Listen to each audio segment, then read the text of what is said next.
My name is Charleen Christiansen. I'm the director of the Center for Research in Education in Asia. Our center was established in 2019. Although a quite new center, we have collaboratively worked with our partners, Durham University and Lingnan University in Hong Kong, delivered successfully seminars last year. You can find the past talks or presentations on our website. In addition to organized seminars, we also provide a platform for junior and senior researchers to work and engage in conversations to discuss critical issues related to educational research. We provide network resources and possibilities for researchers to develop funded research projects. Currently, we are running a British Council funded project on leadership CPD program. There will be updates of this project on our website soon. So our center aims to collaboratively develop educational knowledge and practices. We are trying to meet this goal through a strong social justice orientation to educational challenges. So we focus specifically on research areas in educational policy, educational inequality, educational leadership, and language education. Okay, before the talk presentation, there were a few housekeeping related matters. So there will be 40 minutes for the presentation, and we keep questions at the end of the presentation. Please silence yourself during the session and post your questions in chat room. I will be recording this presentation. So then I pass on the floor to Arif, who will introduce our speaker today. Thank you, Charleen. May I also request you to add the speaker as co-host to the event, as she would need that to share her PowerPoint. Thank you. Good morning, good afternoon, or good evening, whatever is appropriate for the location that you are joining from. My name is Arif Naveed. I'm a lecturer at the Department of Education and a member of the CREA Center. It's with great pleasure that I welcome and introduce Dr. Charleen Chiong as our first speaker of the new year. Dr. Chiong is associated with the research team of the Department of Education and Training of the Victorian State Government in Australia. Trained as an education sociologist, Dr. Chiong received an MA from the University of Oxford and a PhD from the University of Cambridge. It was at Cambridge where I had the privilege of knowing Dr. Chiong and her exciting work that brings families at the center stage of educational analysis, policy, and planning. Her cutting-edge research has just been published by Routledge under the title of Families, the State and Educational Inequality in the Singapore City-State. Going beneath the narratives of the strong development state with its highly subsidized provision of education and other services, this book uncovers the anti-welfarist, self-responsibilizing meritocratic agendas. It examines at length the ways in which socially disadvantaged families negotiate the relations of dependency and responsibility with the state and schools in pursuit of social mobility through education. It is also a pleasure that this is the first public talk on this book that Dr. Chiong is delivering today. Over the next 40 minutes, we will hear about how this work resonates with the key sociological and educational theories. What does it mean to examine educational practice and policy from the perspectives of the disadvantaged families? How to conduct such research? And importantly, what value it adds to our understanding of education. We will be sharing more information about the book in the chat room in case you like to get a copy of your own. Without taking more time, I would give the floor to our speaker, Dr. Charleen Chiong. Thanks so much, Arif, for the kind introduction. So everyone can hear me okay, right? These are my new headphones, so all good. Okay. Yes. Yeah, so thanks, Arif, for that kind introduction. And thanks, Charleen, also for extending the invite. It's really great to be here. A real honor to present my book with the center. I've actually really missed the UK, so I'm now based in Australia. So this feels like a nice way of connecting back to England. And of course, great to see and have people here from different parts of the world as well. Thank you all for taking the time out of your busy schedules to be here for this book talk. So I'm going to try to share my screen.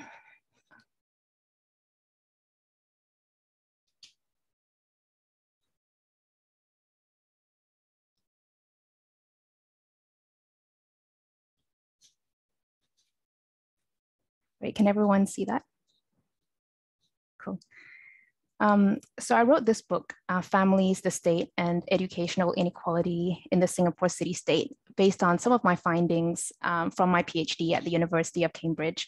So the book is mainly based on 72 interviews with 12 socioeconomically disadvantaged families, and it focuses on how these families experience Singapore's education system. So sometimes when I mention the topic of my research to people say, oh, I wasn't aware that there were poor people in Singapore. And a leader of a local community organization in Singapore told me that even many Singaporeans for a long time weren't aware that inequality and disadvantage existed in Singapore either. And young Singaporeans would volunteer in Cambodia, in Vietnam, and they would serve disadvantaged groups in all these different countries, not realizing that disadvantage exists in the homeland in Singapore. And of course, there are lots of reasons why many of us don't see inequality that's immediately around us and take action accordingly. And one reason that's unique to Singapore is public housing. So it's interesting, like by around the late 1990s, more than 85% of Singapore's population lived in public housing estates. And that's a remarkable number, 85%. And it's great that a large proportion of the Singapore population has a roof overhead. But sociologists have also written about how this invisibilizes poverty and disadvantage, and it gives the appearance of homogeneity when actually poverty and disadvantage can exist behind the closed doors of some of these public housing flats. A family of 9, for instance, may live in a 1-bedroom flat in very difficult circumstances, like one of the families that I interviewed.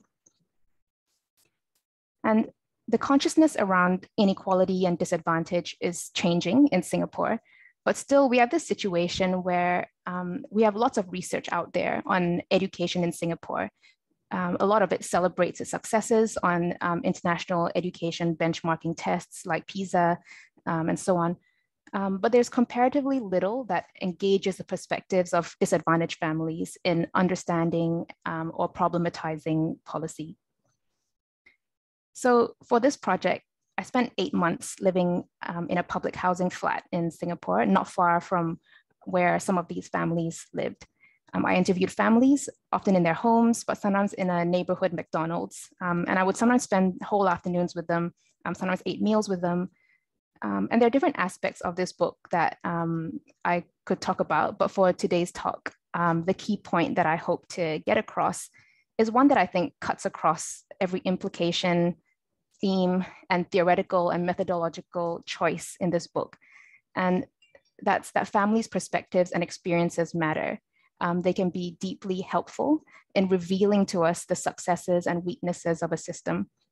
And they can push us to reframe. Charleen, so sorry for interruption. We are only seeing the first slide. So oh yeah, so that's fine. Yeah, it's still okay. the first slide. Sorry, Okay, it's a long great. introduction. Yeah, so the key point that I hope to get across is that families' perspectives and experiences, they matter, and they help us to see the successes and weaknesses of a system, and they can help us to reframe the way we think about different policy issues and policy problems that we try to solve. And as critical policy scholars suggest, how we frame and represent policy problems is crucial, because different representations can advantage or disadvantage certain groups and affect how we end up addressing these problems and whether we address them fairly. So right, on to the next slide. But of course, my task is not to understand families' perspectives in a vacuum, but in relation to political and policy context. Context matters. And I think, in fact, that's a key premise of the social sciences, right? That the water in which we swim is worth questioning and understanding. So before discussing families' perspectives, I'll start by introducing aspects of the Singapore context. And as I go through these points, maybe have a think about how such a context might structure families' educational experiences and their perspectives. When the word Singapore comes to mind, people often think a small post-colonial multiracial city-state in Southeast Asia with a majority of ethnic Chinese and Indian and Malay minority groups. And Singapore is often portrayed in media as a global city, very clean, with a top performing education system according to different international education benchmarking tests. So for instance, this is a graph showing PISA scores. And you can see Singapore's score is way up there in the top right quadrant. And I've circled where United Kingdom's literacy and math scores are, and Australia's as well, where I'm based. So that's quite a bit lower than where Singapore's at.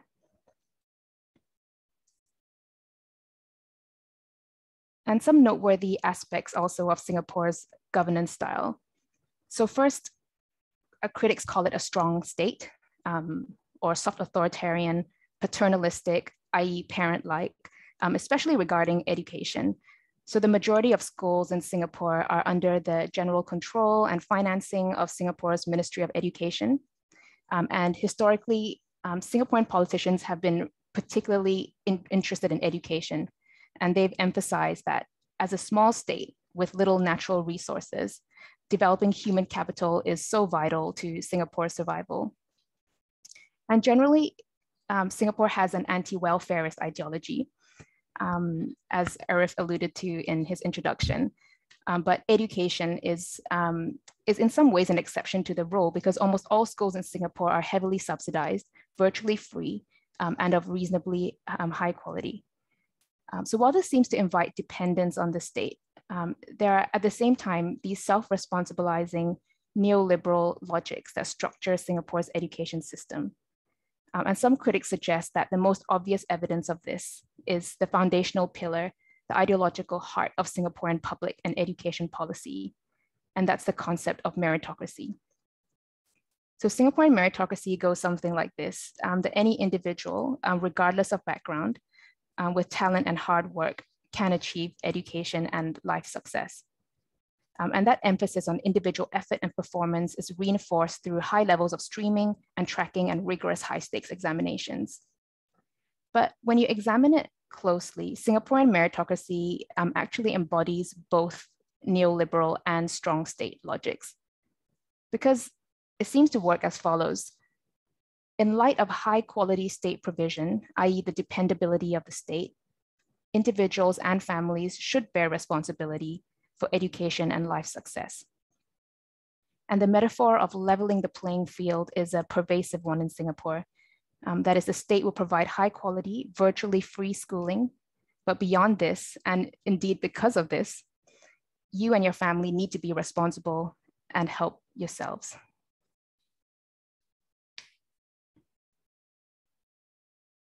But in recent years, there's been growing discontent in Singapore over the unfairness of meritocracy.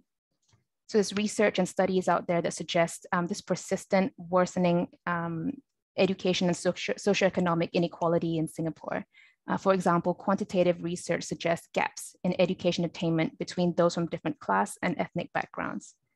And there's growing recognition that meritocracy, as one critic puts it, favors those who already have the capital, as seen in this comic in a Singapore online forum. So here you can see upper middle class families. They're extensively strategizing, doing everything in their power to ensure the best possible outcomes for the children. Private tuition, enrichment classes, getting domestic helper, and in stark contrast with the circumstances of a less advantaged family.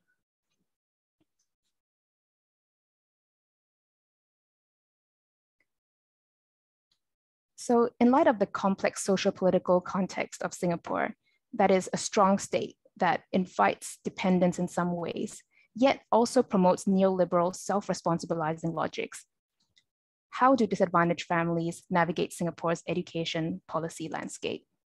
And how do they relate to the state and state institutions as they do so? And while there's a growing research on the Singaporean middle class, there's little research that engages the perspectives of groups on the sharp end of inequality to hear on their terms, their representations of their experiences, anxieties, and aspirations. So in December 2016, I approached local community organizations in Singapore for help in contacting families. And after securing their approval, I sent them my criteria for disadvantaged families. So there's no official social class mapping in Singapore. So I defined disadvantage based on academic literature and drawing on Singapore Department of Statistics data as well. And I defined it based on household income, parental education, and parental occupation. I focused only on students who are around 16 to 17 years old and their parents or primary caregivers. In some circumstances, this was the grandparents. And sometimes I also involved their siblings in interviews as well, where their siblings kind of oversaw what was happening and wanted to be interviewed as well. And I only interviewed ethnic minority families, so those who self-identified as Indian or Malay families. And I conducted 3 rounds of interview with each family, 2 semi-structured individual and 1 focus group interview. In total, that brings us to 72 interviews with 12 families. I mentioned earlier that these interviews were often conducted in families' homes, and that was the case for 10 out of 12 families. So these photos weren't taken by me, but they give us some idea of what housing looked like for some of these families. On the left-hand side, an example of what the inside of the homes look like, and on the right, the corridor outside the living space.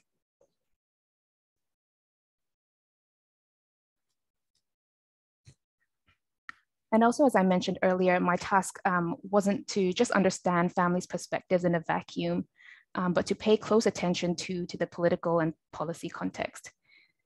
To state it a bit differently, the task I hope to achieve was to bring the micro and the macro into a single lens. So micro being families' personal everyday worlds, and the macro being the social, political, economic, institutional into a single lens. So what that means is my focus not just on policy documents or political speeches or on describing family life, but to the best of my ability to deeply understand both levels together. And I think that's important, especially in the Singapore context where the macro and the micro exist in close relation, and the government plays a relatively large role in the lives of Singaporeans. So I found Nicholas Rose's 3 tiers of governance framework to be helpful. So I'll briefly outline it to give a sense of the conceptual framework that I used. So this framework is developed from Foucauldian theory, and it sees social reality as comprised of 3 levels that are fundamentally interdependent, each closely impacting the other in the exercise of political power. So we have the political rationalities level, and that refers to the abstract high-level political ideals, and embedded in political rationalities are conceptions of the nature of those governed and the appropriate division of responsibilities within society. So in the Singapore context, I see the key political rationalities as the strong developmental state and neoliberal logics. The next tier, political technologies, they embody or give effect to political rationalities and more closely impact the lives of families. In the Singapore context, I see the key political technology as the meritocracy mechanism. And as I mentioned earlier, it embodies both strong state and neoliberal logics, i.e. because the government has provided widespread quality support, therefore you must take responsibility. And then there's the technologies of the self level, which refers to the individual familial level, the kind of self-work, the work one does on oneself or on and with one's family to seek future success. So these three tiers, in a way, they form the structure, if you like, of social reality. And as I read interview transcripts to understand families' technologies of the self, and read academic and policy literature on the Singapore context to understand political technologies and political rationalities, I realized that there were two concepts that kept coming up: the concept of responsibility and the concept of dependency. They seem to run through all three levels and animate the logics of the political rationalities, the political technology, and families' technologies of the self. So while these three levels make up the overall form or structure of social reality, the concepts of responsibility and dependency make up the substance of what exactly is being circulated between these three levels, and in a way weave these three levels together to create meritocratic culture in Singapore. And you'll see that in my book, that these concepts of responsibility and dependency, they come up again and again. And much of the book tries to understand families' relations to the state and to schools in terms of responsibility and dependency, and unpacks how such relations have implications for inequality. And I'll give you a glimpse of that now by sharing some of my findings.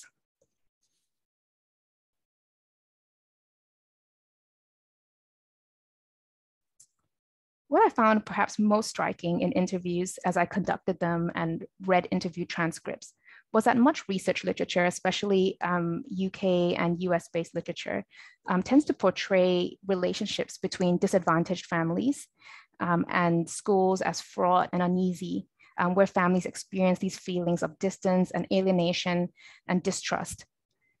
In Singapore, however, homeschool relations generally seem to be warm, close, and friendly. And families deeply appreciated the schools and the state by proxy because schools are seen as the benefaction of the strong state. In the introduction of my book, I describe these warm, close relations with the school and state through the story of Anjushri's family.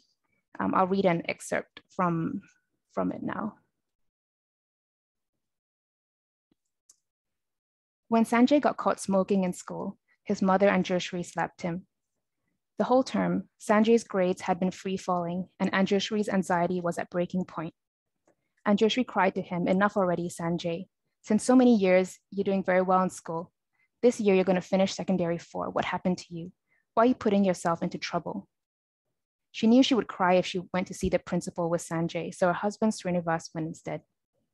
From that meeting, Srinivas and Anjushri realized that Anjushri's daughter from her first marriage, Myra, had been teaching Sanjay to smoke. And Sanjay had been hanging out with his friends who weren't interested in studying and so on. It was a really difficult period for him and for the family.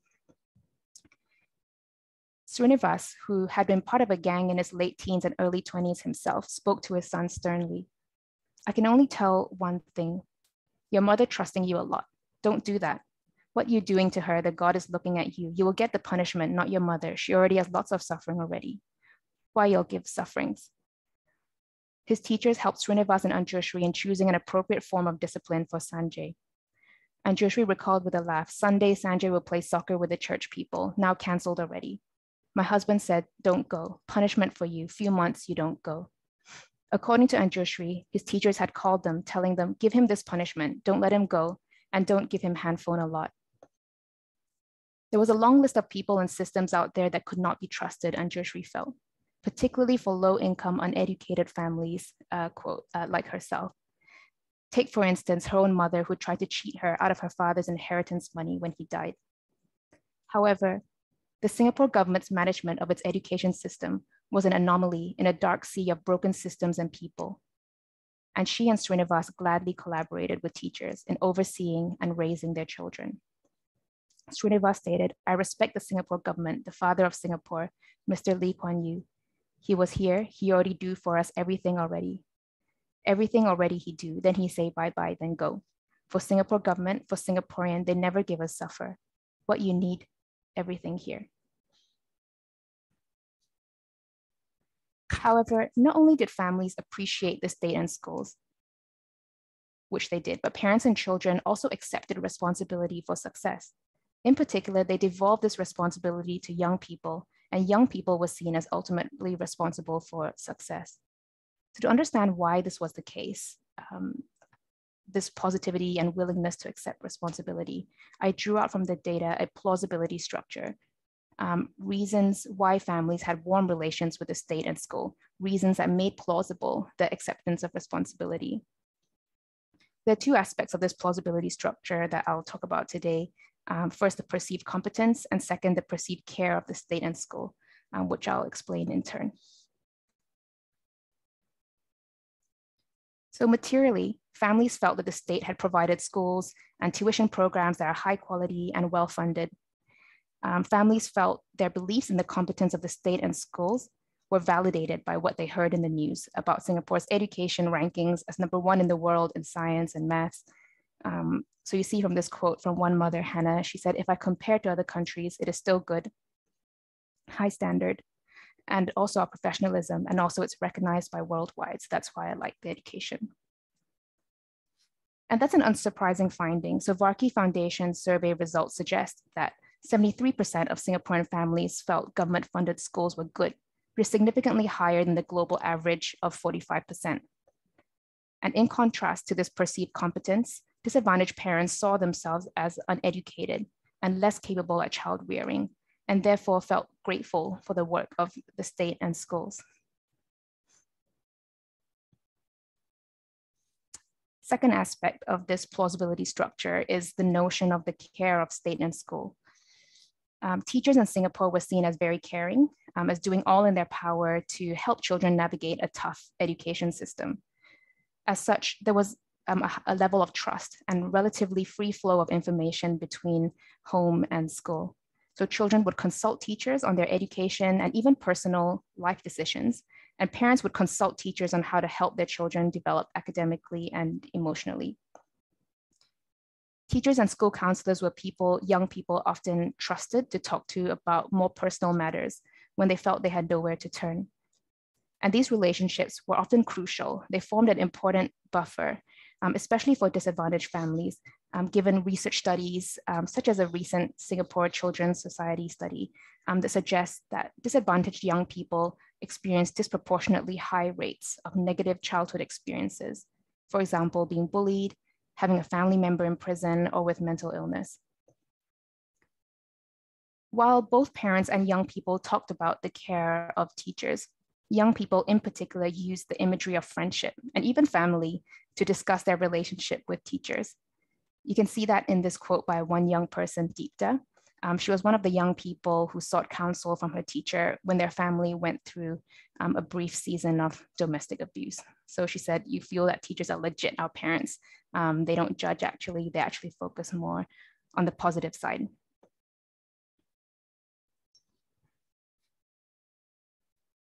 So the chain of reasoning that families describe seem to be as follows. Families depend on the state's competence and on the care of teachers. And this dependence enables or makes plausible for families the acceptance and devolution of responsibility to the child. Dependency as a term, it's often seen as antithetical or opposite to responsibility. It's often assumed you can't be both dependent and responsible at the same time. But my findings suggest that they work synergistically together for families. In fact, that context of dependency makes plausible responsibility.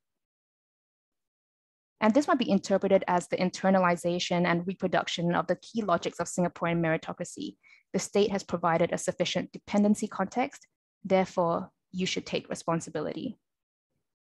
And we see this chain of reasoning here in green in this quote by Father Srinivas. When I asked what he liked about Singapore's education system, he said, "Singapore education-wise, what I like. First thing, for education-wise, we go to our Singapore government, our members of parliament, first place that will help you. They never say no, no such thing. For education, you go to our Singapore government, they will ask you what. If it's regarding education, come, sit down, what do you want? Other thing, the MP will say, okay, I will write a letter, wait for the reply to come. But education-wise, no such thing. No money, you don't have uniform to buy for your children, no pocket money, no shoe, no problem. They write a letter. This letter you go give to your school. You can collect these from the school.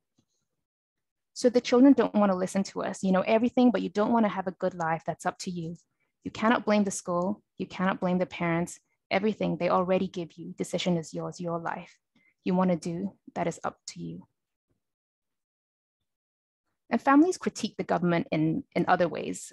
They felt the government didn't give enough for large families to help disabled individuals. And there was so much bureaucracy in applying for welfare payments. But they were grateful for the way the Singapore government managed education and the competence and care of the government and schools in this regard.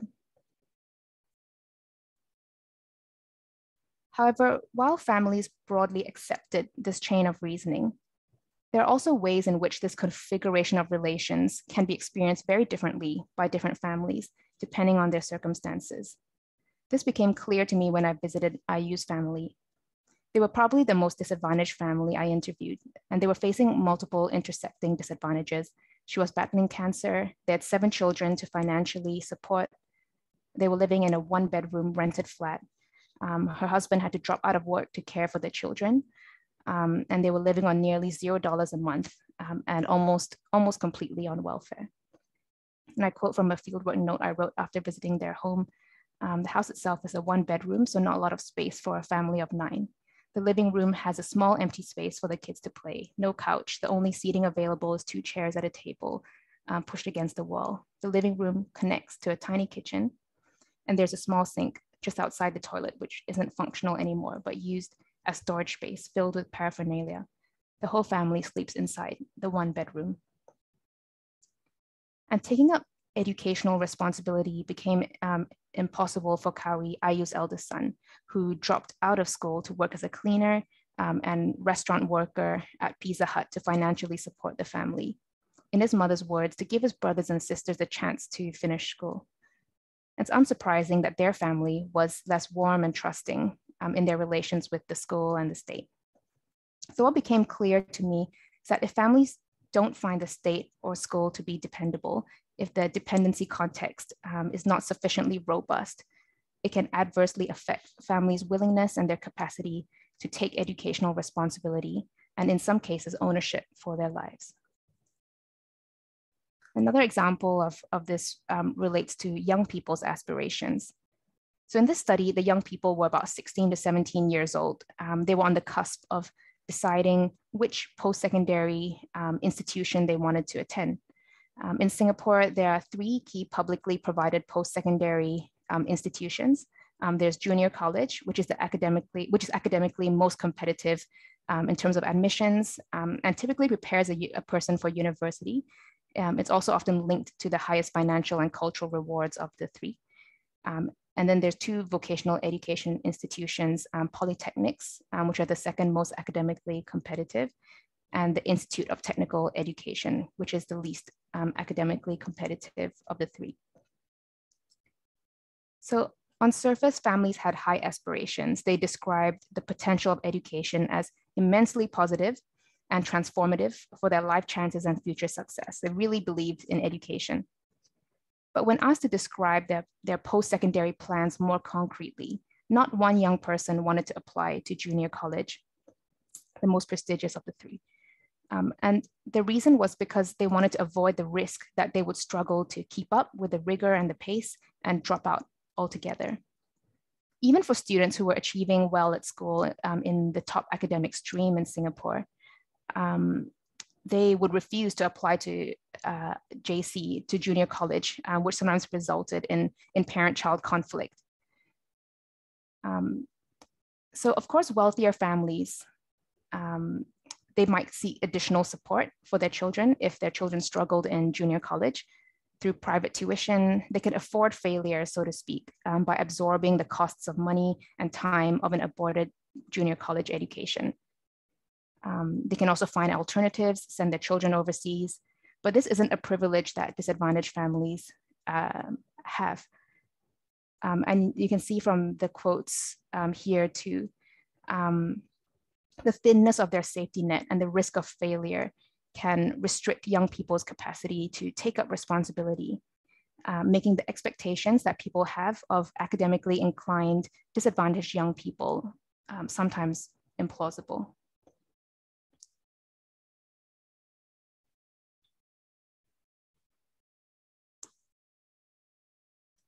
So overall, these relations of trust and responsibility and dependency differ in how they play out in the Singapore context compared to research conducted in many other contexts in the UK and US. And that's partly because of the role the state and the schools play in developing relations of trust and even friendship with many of these families. So one thing is that I don't want to be overly critical and pessimistic and to see families' general positivity towards the state as purely state manipulation. I think that would also be to unfairly position families as dupes, unable to critically mediate state discourse. I think there are several commendable aspects of the management of education in Singapore that do facilitate genuine trust and partnership. But at the same time, I do think there is a need for policymakers and researchers to more closely interrogate the nature and effects of specific state-school-family relations. So crucially, do these relations empower, motivate, create opportunities for progress and partnership, or do they exact too heavy and oppressive a burden on families? And under what circumstances might these relations have different effects? Are provisions of support sufficient to make responsibility plausible? So relations of dependency and responsibility, they play out differently and have different effects on families' lives depending on their circumstances. So while the responsible self and the responsible family is a dominant recurring political trope in Singapore, and while the responsible self and the responsible family is emphasized or implied as a desired endpoint in public policy in many advanced capitalist states, my research suggests that we need to pay more careful attention to concepts such as the plausibility of responsibility and the importance of dependency as a context for responsibility. And this seems particularly important in our hyper-competitive, individualistic age.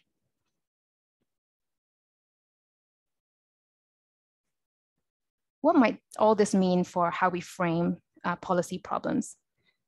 So speaking to families has led me to reframe the policy problem concerning disadvantaged families, which is important because how we frame policy problems can trickle down and impact policy making and service design. The dominant policy problem often seems to be, how do we make families responsible? Especially, how do we make the irresponsible poor family responsible? And that can lead to anti-welfarist policies that focus on competition and individual and family self-reliance. But one might reframe the policy problem to, how do we make responsibility plausible for families? And that might entail a few things. It might entail the need to build a professional school workforce that's perceived as technically competent and caring. It might entail policy design that takes seriously the complex interconnected barriers that disadvantaged families face, financial, health, socio-emotional factors, and all of these were often very intertwined in families' lives. And finally, having accounted for these barriers, it might also entail making support for disadvantaged families more nuanced, more contextualized, and sufficient to make plausible and reasonable the uptake of responsibility. So in summary, my new book discusses and explores and advances and advocates for the value of three things. First, the value of families' perspectives in revealing the successes and weaknesses of a system. And from this, the value of schools and teachers in the well-being of disadvantaged families. And third, the value of dependency in making responsibility plausible, and the necessary interconnectedness of dependency and responsibility as part of the human condition. So to conclude a story, so after I finished a pilot interview, I decided to call a taxi back because it was getting late at night and I was running late to a dinner appointment. And the taxi driver was, as it turned out, a teacher trainee who had taught in a low-income secondary school for many years. He was now retraining as a primary teacher. So he started sharing his experiences about how Singapore appeared a cosmopolitan, brilliant city with much to be proud of, but there was also much imperfection hidden behind the closed door of families' homes. And at this point, we passed some government housing flats, and he pointed at them and said, and I paraphrase slightly, behind every closed door, there's a story, whether a happy one or one of heartbreak. We don't really know Singapore until we venture into the world of the disadvantaged and try to understand their challenges too. And I think that's a way of summing up what I hope my research will do, to, as sensitively as I can and with the permission of families, to go behind the closed door of homes, to understand their stories and opinions, and to help, and using that to help us to understand, challenge, rethink dominant policy discourses in ways that are fairer for those whom policies impact. Thank you for listening. Oh, and lastly, sorry, this book is published with Routledge, and they've provided a promo code for people attending this talk, which gives a 30% discount. So the promo code is on the slide and valid from 20th of Jan to 26th Jan this year. Yeah, so thank you all so much for being here and for listening, and happy to take questions and comments.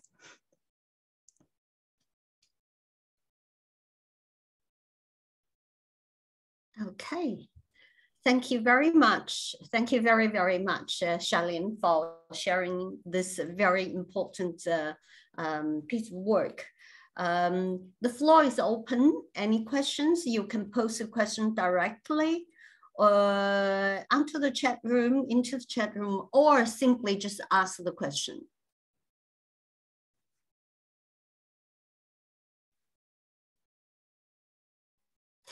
Okay, Andrea, would you like to ask the question yourself, or shall I read out the questions?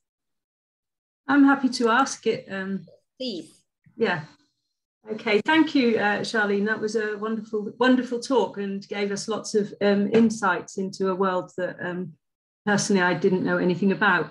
So I was just wondering, you know, because when people talk about family perspectives, not having done family research myself, I often wonder if there are how family perspectives kind of incorporate the perspectives of different family members, and particularly for your sample as well, whether there were differences between the ethnic groups in terms of family perspectives, because you picked two ethnic groups, I think, if I remember rightly at the beginning. Yes, that's right. Sorry, so the first question was around incorporating different family members' perspectives into the analysis. Yeah, just whether when people talk about family perspectives, you know, my own experience of my families is that our family tend to have very slightly different perspectives on things often, and we would argue about it. So I wondered if in interviews the differences came out and how you managed those differences. Yeah, thanks. So I think in this particular presentation, I tended to focus on what families tended to agree over. So they tended to agree that the government, in their view, was technically competent, and schools competent and caring, and they'd done everything that they could to help them. And so now it was their responsibility to take up, to pursue educational and financial success. That was their responsibility now. So that was something that I felt ran through most of what different family members were saying. But I think there were also differences that I expand more on in the book. And one of them is that I think sometimes there were these differences where the older generations, so in particular the grandparents, would have almost a perfect view of the Singapore government, but young people would problematize things a bit more. And I think that might be related to the changing opportunities in Singapore. So as a state so initially when many of these grandparents were growing up in Singapore, there was rapid industrialization and the opportunity structures were expanding, and there were opportunities abounding. But I think young people now are facing like a slightly different situation, like social realities of credential inflation, graduate unemployment. Those are starting to sink in as well. And there's some evidence out there that social mobility in Singapore is slowing. So it might be connected to that. So I think there were differences, but I think in this presentation, I've highlighted what was, I think, the unifying thread throughout a lot of these families' perspectives. And to the thing about the point about race and ethnicity, I think that was something I found surprising, that families weren't that interested in talking about race in interviews. So they would talk more, so in thinking about their future life chances, like what seemed to matter for them was whether their child was being responsible or not, whether they were studying properly. And they were also, to some extent, interested in talking about class-based disadvantage, so how their own educational backgrounds might affect their children's future life chances. But they didn't think race had much of an impact on their life chances. And there was actually quite a lot of homogeneity between the Indian and the Malay families. They seem to have very similar views in terms of how they saw the state and the school. So actually the analytic focus of this study changed. So initially I was quite interested in studying race and class together, but based on what I was seeing in the interviews, I decided to focus more on class. But I think it's also interesting to analyze the silences, right? So like what's not being said in interviews. So in the book, I also talk about the meritocracy's non-productions of class and race, that meritocracy tends to erase the salience of things like class and race because it reduces the achievement to a formula of effort plus talent, right? And so like, I'm happy to talk more about analysis of silences in this talk, but yeah, I think I'll leave it there for now. I think analyzing silences is something that going forward would be interesting to do. Thank you. You're making a good case for reading your book. Thank you. Any other questions? There were some comments in the chat. Angie Bailey says, thank you very much. That was excellent, but also heartbreaking. And Elizabeth, our colleague Elizabeth Barat, she said, thank you, Charleen, a beautiful rendering of education, social justice in Singapore. That is excellent. Are there any other questions from the audience? If I may? Yes. Thank you. Charleen, this is fantastic talk. Thank you very much for producing and sharing this great work. Since I also work with the families in a different context in rural Pakistan, and from what is so evident in your work, there is so much to be gained by engaging with the family and hearing the intergenerational perspectives. And as Andrea was pointing towards, the differences and convergences across generations and also across genders. But one question that I always, that comes to my mind is that by engaging with the families and by bringing the very private, intimate voices and perspectives, and by revealing the private and intimate aspects of the lives of disadvantaged families, is there something that we are risking by doing this research? Are we exposing these families to the crudelities of the state policies? I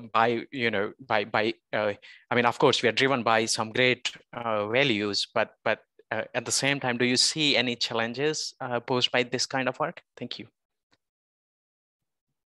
Yeah, thanks, Arif. I remember we chatted about this on the car home from a conference that we attended together, and it is a fraught question of like representing disadvantaged families' perspectives and doing that with care.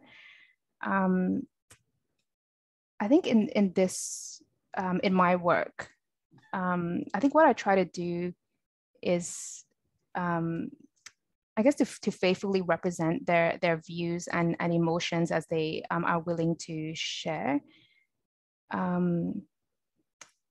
I also try to kind of get out of the way and let them speak, so that my own perspective as someone who is more privileged doesn't kind of interfere as much, while recognizing, of course, that I bring to the project my own kind of blind spots as someone who is more privileged myself. But Arif, I think your question was probably more about like policy, right? And like bringing disadvantaged families. What do you see as the risks there of policy specifically and disadvantaged families, and studying the two things together?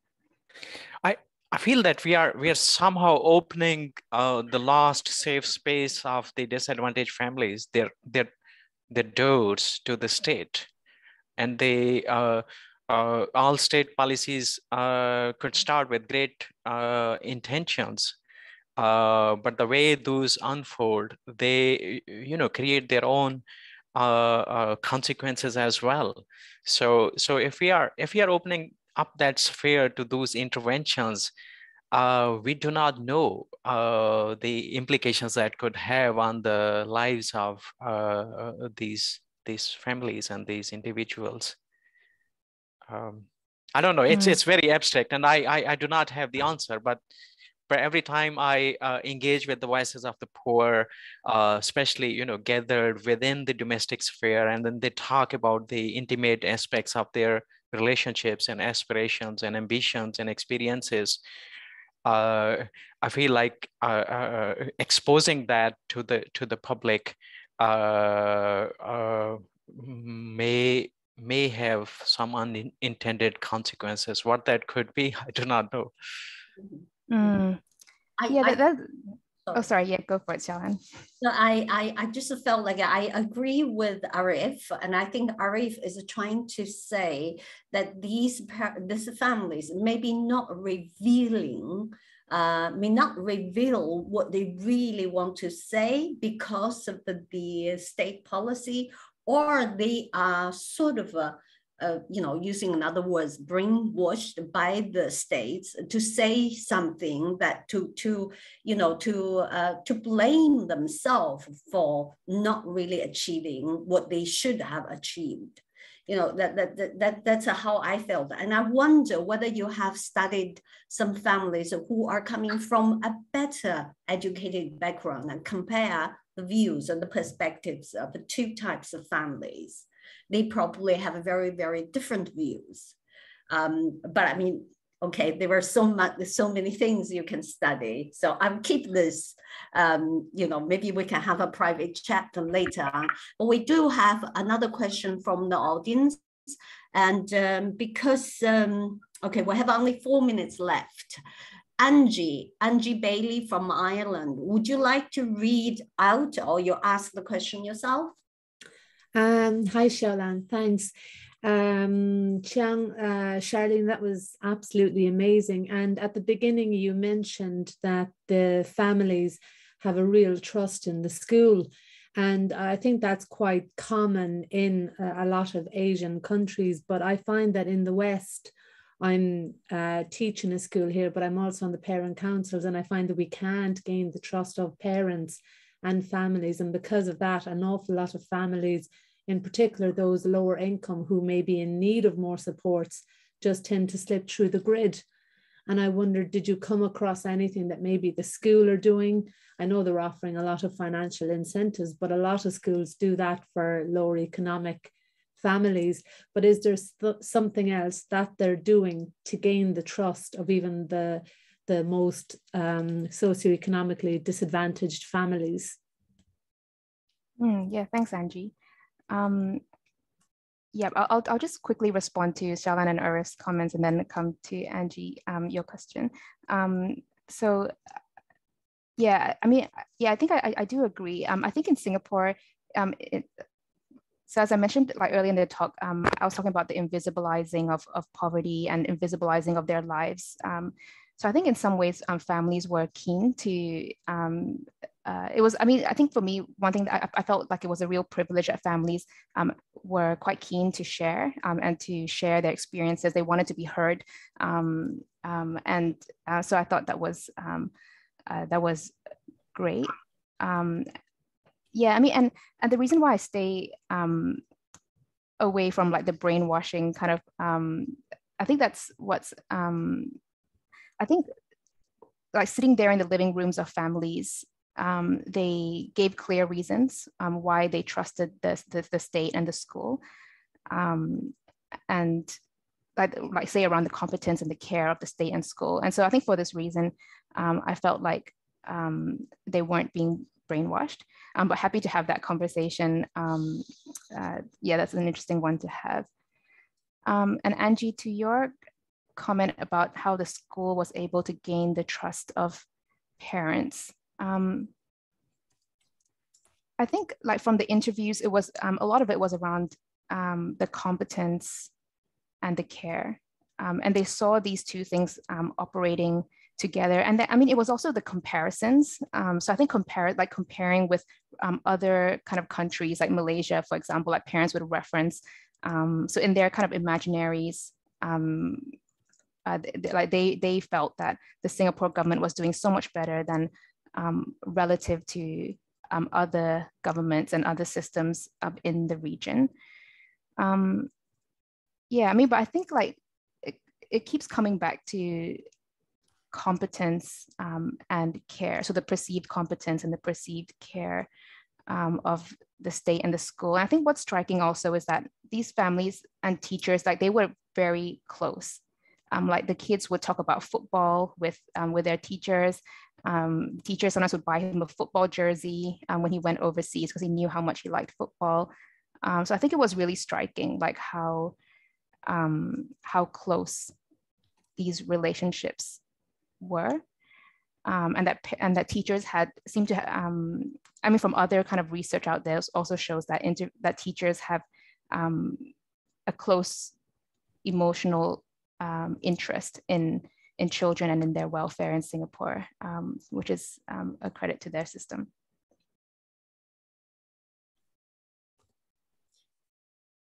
Any other questions from the audience? If not, we are going to end the seminar today. And thank you again, Charleen, for giving this very, very interesting talk. And it's really, really thought-provoking. Thank you very, very much. I hope to see you, everyone else, everyone at our next event or seminar, which is on the 23rd of February, the same time at 10 o'clock. The topic is about Boju and floating children. Floating children also refers as left behind children. So all are welcome. Thank you very much. Thank you. Thank you again, Charleen. Thank you, Charleen. Thank you, Charleen. That was fascinating. Yeah. Bye. Thank you. Bye, everyone. Bye-bye. Thanks so much. Oh.